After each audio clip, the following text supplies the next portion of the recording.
Mes amis, bonjour ou bonsoir. Mes frères d'une autre mère. Mes sœurs aussi d'ailleurs. Alors, comment ça va? Vous savez, nous voulons tous d'un monde meilleur. Un monde où les gens se respectent, les gens se considèrent pour ce qu'ils sont. Les gens s'évaluent sur ce qu'ils sont en réalité, pas sur base de leur couleur de peau, pas sur base de leur orientation mentale, pas sur base de leurs croyances. On veut un monde sain, un monde pur, un monde d'acceptance, un monde d'égalité. Ce n'est pas génial quand on va à l'étranger, par exemple, et on réalise qu'on est singularisé, on est un peu discriminé dans un milieu. Je ne sais pas si vous l'avez déjà senti. Moi, je me l'ai senti à maintes reprises aux États-Unis, même parmi nos populations afro-descendantes ou afro-américaines. Tu regardes un peu, ah, c'est l'Africain, ah d'accord, ok. C'est vrai que j'ai eu des expériences plus positives, qu'avant de partir aux États-Unis pour la première fois, j'avais un complexe, je dois avouer, un complexe d'infériorité vis-à-vis des Américains. Et je pense que c'est justifié parce que en Afrique, généralement, on regarde des films américains. D'accord? Rambo est américain. Superman américain. Batman est américain. Arnold Schwarzenegger américain.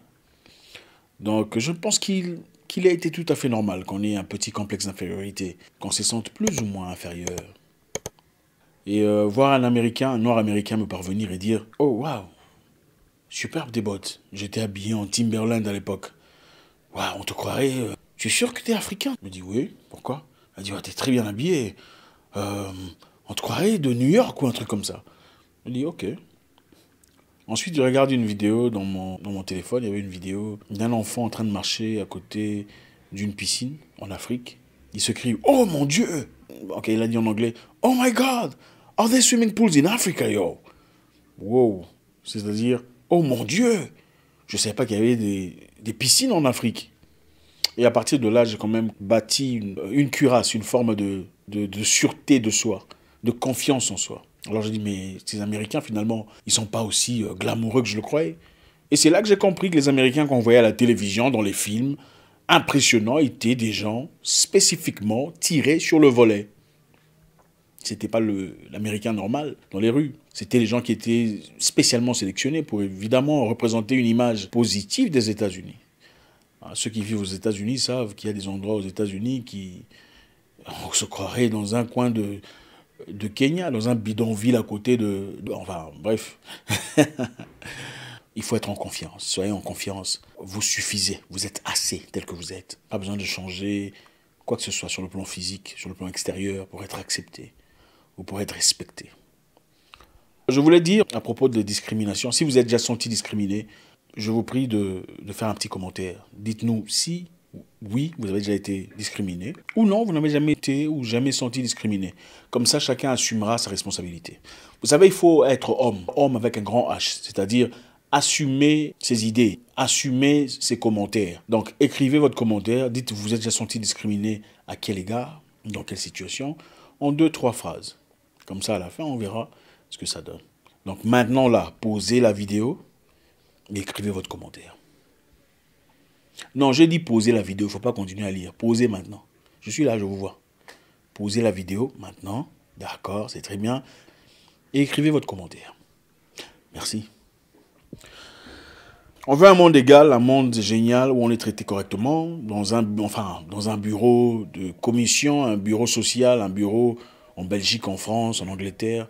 On veut recevoir des caucasiens, excusez-moi de le dire comme ça, un service adéquat, un service égal au service qu'ils donnent aux locaux, d'accord?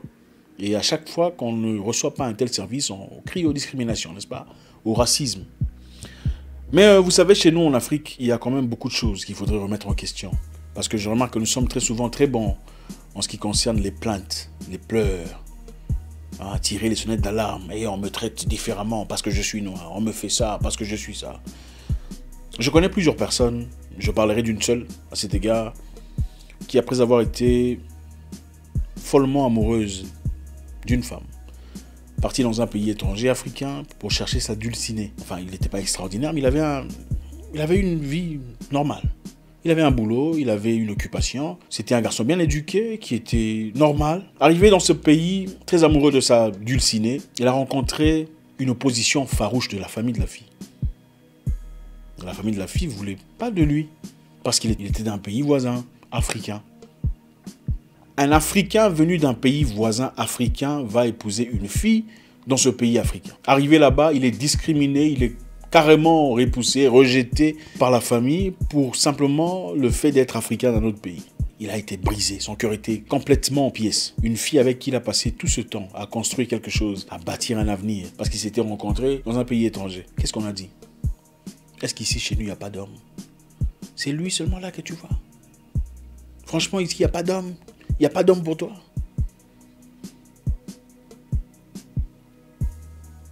Mais nous sommes le premier à crier au racisme. Quand c'est chez les autres.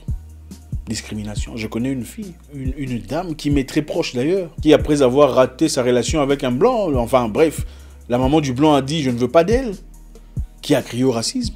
Nous, on a du mal à accepter les étrangers. On accepte un étranger quand il est blanc, dans la famille, n'est-ce pas? Quand c'est un blanc, ah oui, il n'y a pas de souci, il n'y a pas de souci. Mais quand c'est un noir venu d'un pays africain, d'à côté, y a-t-il pas d'hommes ou de femmes adéquats pour toi ici sur place?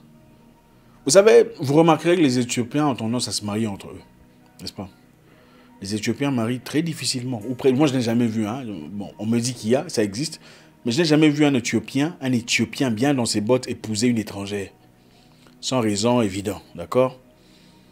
J'avais une discussion avec une Éthiopienne qui me dit non, on essaie de préserver notre culture, on a connu beaucoup de guerres, patati et patata. J'ai dit ok, mais c'est très intéressant. Ensuite, elle m'a montré une photo de son ami avec son époux blanc.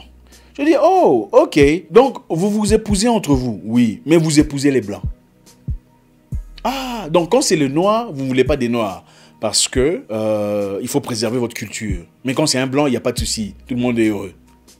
Vous voyez de quoi je parle? Nous vivons dans des pays africains où il est clair qu'on est aussi traité en rapport avec sa couleur de peau, la clarté, le colorisme. Quand on est métis, on est traité différemment. Ah, on sait tous que les métis ont tendance à se fréquenter entre eux, à se réunir entre eux, calfeutrer dans un monde métissé où il faut certains critères pour faire partie de ce monde, n'est-ce pas? Et je connais beaucoup de personnes qui s'opposent farouchement à cette idée. En les traitant de complexés, de supériorité. Beaucoup de métis sont vilipendés, enfin bref. Mais je faisais partie de ces personnes aussi, je dois avouer, ces personnes qui condamnaient ce fait que les métis en Afrique généralement ont tendance à se mettre à côté. Mais quand je suis parti chez eux pour investiguer, après qu'un ami métis m'ait demandé de venir voir, Zach, viens voir pourquoi nous sommes entre nous. Qu'est-ce que j'ai réalisé? Il m'a emmené avec lui faire des courses. Nous sommes arrivés dans une boutique. Je suis allé d'abord demander le prix. Ensuite est venu son tour. Mais à la comparaison, qu'est-ce qui s'est passé? Le prix qu'il avait était le double de prix que j'avais, le prix qu'on m'a donné à moi. Et ce n'était pas une seule fois. Partout où on passait, que ce soit, enfin, les taximens, les services, tout était double chez lui. Comment voulez-vous qu'ils se sentent à l'aise avec nous? Ça, ce sont des hypocrisies qu'on vit dans notre société africaine. Malgré nos prières, hein, malgré nos appels à la bonne moralité, nous sommes champions à appeler les gens à la bonne moralité. Hein, quand tu dis, ah, j'aime ce gars-là, je l'adore, il est génial, il y a quelqu'un qui va faire un commentaire, non, il faut adorer Dieu, c'est Dieu qu'il faut adorer. Mais dans les situations pareilles, quand vous faites face à un métis, dans vos services, le prix n'est pas le même. Parce qu'on essaie de faire un maximum de gains. Alors, je voudrais comprendre de votre part, vous avez déjà été discriminé. Pourquoi est-ce que nous crions aux discriminations si nous sommes aussi parmi les plus grands discriminateurs, les plus grands oppresseurs de ceux qui ne sont pas exactement comme nous? À moins que nous en tirions un intérêt spécifique. Et ce n'est pas pour indemniser les métis, parce qu'on sait, il est clair, que les métis entre eux, en Afrique en tout cas, sont bien. Et généralement, quand une femme métisse, généralement, je n'ai pas dit tout le temps, parce que je sais qu'on est champion ici, généralement, quand une femme métisse bien,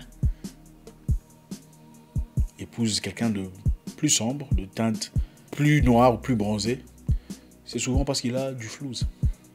Souvent parce qu'il a de l'argent, parce qu'il est bien situé. Le fils de... Vous savez, quand c'est une fois, c'est peut-être par hasard. Quand c'est 2, 3, 4, 5, 10, 15 fois, c'est évident. Pourquoi est-ce comme ça? D'après vous, comment pouvons-nous faire en tant que société pour renverser la vapeur? Parce que je pense qu'il ne suffit pas de crier au racisme, d'accuser, de condamner les autres, de prétendre être des saints, quand en réalité nous sommes tout le contraire. Ça, ce n'est pas juste. C'est bien de corriger les gens quand il s'agit de spiritualité. Mais quand est-ce qu'on va se corriger soi-même quand il s'agit de traitement vis-à-vis de ceux qui sont noirs comme nous, mais un peu différents? Quand un Africain va dans un pays africain étranger, même le prix du taxi change. Comment vous appelez ça? Si le prix était à 10, quand on sent que ton action est différente, allez, 20 ou 30. Ce n'est pas juste. Ce n'est pas correct. Même le prix du citron change. 2 fois, 3 fois, parce qu'on sent que tu n'es pas local. Pourquoi? Mais on prie. On prie beaucoup. Comment pouvons-nous prétendre être sujet d'oppression? On accuse toujours le colonisateur. Le colonisateur a fait ça. Mais attendez.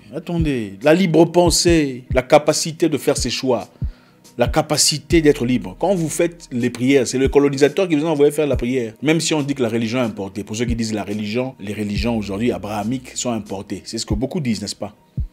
Mais quand vous décidez moralement de ne pas voler, sans l'aide de la religion, ça a tout à voir avec le colonisateur ou pas?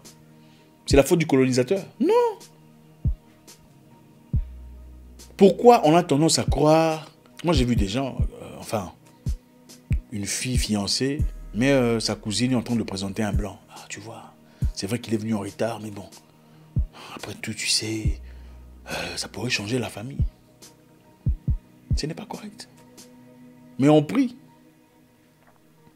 Alors, quel est le problème dans notre société?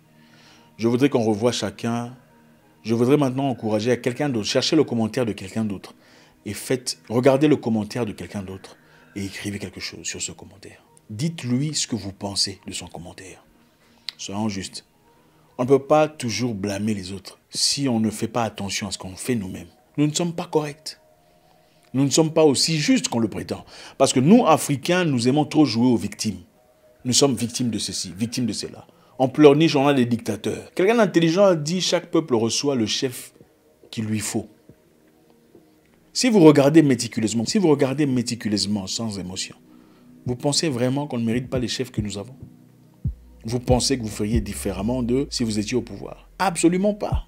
Chez les Blancs, qu'on accuse de racistes, de méchants, de tout ce que vous voulez, le prix du citron est identique pour le Blanc, pour l'Arabe, pour le Marocain, pour le Berbère, pour le Chinois, pour l'Asiatique. Si c'est 2 euros, c'est 2 euros pour tout le monde. Alors, qui est méchant dans cette histoire? Et il ne faut pas donner des excuses prétextant « Ah, c'est un prix africain ». Il n'y a pas de prix africain, il y a de la malhonnêteté. C'est aussi clair que ça. Je pense qu'une personne normale, quand on est juste, on est juste. Voilà, on ne bat pas 2 enfants différemment pour le même crime. S'ils ont tous mangé du pain, il faut les punir de la même façon. Même si l'un est albinos et l'autre est tout noir. Ou même si l'un est blanc, l'autre est tout noir. Ils sont à ta responsabilité. Ils reçoivent la même punition. On ne dit pas que toi, parce que tu es blanc, vous savez... Enfin, bref. Quel est votre commentaire dans cette histoire? Comment pouvons-nous changer l'Afrique si les valeurs ne sont pas changées? Il y a une grande différence entre les vraies valeurs et l'hypocrisie dans laquelle baigne une grande société. Nous vivons malheureusement dans une utopie, dans une hypocrisie flagrante, où tout le monde parle de Dieu, Dieu, Dieu, Dieu. Il faut le dire.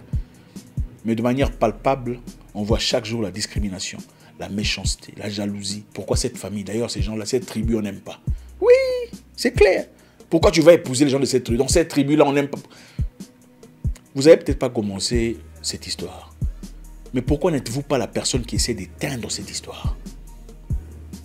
Pourquoi vivre dans l'hypocrisie? On n'a pas de problème. Mais en réalité, vous savez, c'est la discrimination. Alors, devons-nous blâmer les autres de la discrimination qu'on reçoit à leur égard, si nous-mêmes sommes victimes des mêmes histoires chez nous? Le prix qui change pour un étranger africain, la considération, le traitement différent à cause de la couleur de sa peau. Partagez avec nous. Cherchez un commentaire d'une autre personne et faites un commentaire. Comme ça, on va grandir notre communauté en intelligence. Merci infiniment. J'espère vous parler encore très bientôt dans une nouvelle vidéo. Au revoir.